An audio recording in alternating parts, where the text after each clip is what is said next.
हमारे यहाँ पे एक पॉलिसी होल्डर है, गए 3-4 साल से हमारे पास उनका पॉलिसी है। उनका प्रीमियम जो है वो 1 दिसंबर को आता है और वो नियमित अपना प्रीमियम भरते हैं। पिछले वर्ष प्रीमियम भरने में उनसे डिले हो गया। 1 तारीख का ड्यू है, 30 दिन का ग्रेस पीरियड है, तो जैसे ही 30 दिन का ग्रेस पीरियड खत्म हो गया उसके अगले दिन सुबह 10 बजे उन्होंने अपना प्रीमियम भर दिया। तो पॉलिसी इनफोर्स है, लेकिन उनके निजी जिंदगी में कुछ प्रॉब्लम्स थे, डिप्रेशन था या फिर कुछ अन्य उनके ऊपर आरोप हुए, जिसके चलते उन्होंने अपना जीवन समाप्त कर लिया, सुसाइड कर लिया। ये बेहद दुखद घटना है, परिवार के लिए भी और हमारे लिए भी। अब मैं आपसे सवाल पूछता हूं, क्या उनके परिवार को उनके पॉलिसी का पूरा क्लेम मिलेगा? नहीं मिलेगा।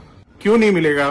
क्योंकि ग्रेस पीरियड खत्म होने तक अगर आप प्रीमियम नहीं भरते हो तो पॉलिसी लैप्स हो जाता है। ग्रेस पीरियड खत्म होने के बाद अगर आप प्रीमियम भरते हो तो पॉलिसी रिवाइव होती है, और रिवाइव हुई पॉलिसी में न्यू पॉलिसीज के कंडीशन आ जाते हैं, जिसमें अगर सुसाइड पहले वर्ष होता है तो सिर्फ 80% ऑफ द प्रीमियम पीछे दिया जाता है, दूसरे वर्ष होता है तो पूरा का पूरा क्लेम मिलता है।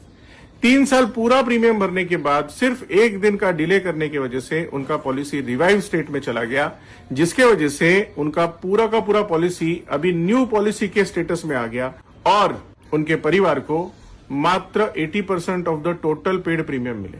और ये पूरे इंश्योरेंस इंडस्ट्री का एक क्लॉज है, क्योंकि आप LIC करते हो तो ये कोई FD या RD या SIP की तरह इन्वेस्टमेंट नहीं है, ये एक लीगल कॉन्ट्रैक्ट है और हम कॉन्ट्रैक्ट बाय लॉज के अंदर मजबूर हैं, चाहते हैं देना लेकिन दे नहीं पाते। इसीलिए आपके साथ एक अच्छा LIC एजेंट होना बहुत बहुत जरूरी है और आपको अच्छी सेवाएं दे। इसलिए कहता हूं LIC करो, जिम्मेदार बनो।